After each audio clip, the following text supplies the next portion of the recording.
ओशो कहते हैं कि एक बार एक बड़े ज्योतिषी को मेरे पास लाया गया।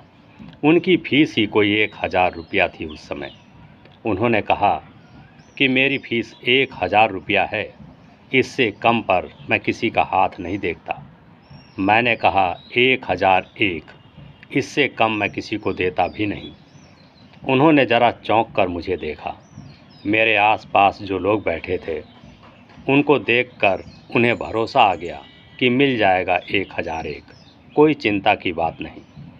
मेरा हाथ देखा और ज्योतिषियों के पास तो कुछ सुनिश्चित बातें होती हैं कहने को, जो सभी के लिए लागू होती हैं। वही तो कला है सारे ज्योतिषी की। वही बातें उन्होंने कहीं। फिर वे राह देखने लगे उनकी फीस। मैंने कहा अब आप जाइए। उन्होंने कहा और मेरी फीस? मैंने कहा यह तो आपको अपने घर से अपना हाथ देख कर चलना चाहिए था कि आज फीस मिलेगी कि नहीं मिलेगी।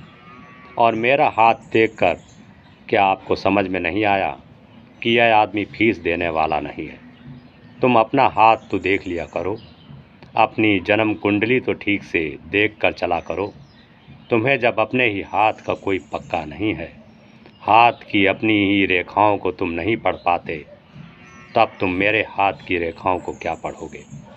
मैं तो जब तुम मेरा हाथ देख रहे थे तभी मैंने तुम्हारा हाथ देख लिया था।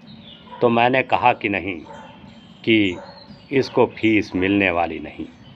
यह बात इतनी साफ हो गई कि मैं तुम्हारी हाथ की रेखाओं के खिलाफ नहीं जा सकता। तुम लाख सिर पटको, मैं तुम्हें फीस देने वाला नहीं। वे बहुत गिड़गिड़ाए। 1000 से 500 पर आ गए, 200 पर आ गए, 100 पर आ गए। मैंने कहा मैं 1 रुपया देने वाला नहीं। इसीलिए तो इतनी मौत से मैंने कह दिया था तुम्हारा हाथ देखकर कि 1001 दूंगा। देना ही होता तो पहले ही मोल तोल होता। देना नहीं था तो मोल तोल की क्या ज़रूरत थी? कोई मेरी तुमसे इतनी मैत्री भी नहीं थी, परिचय भी नहीं था। उन्होंने कहा आपका मतलब?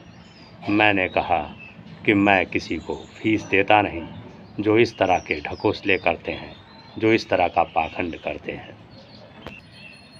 तो मैंने कहा कि मेरा कोई तुमसे परिचय भी नहीं था कि तुम्हें कम दुख दूं।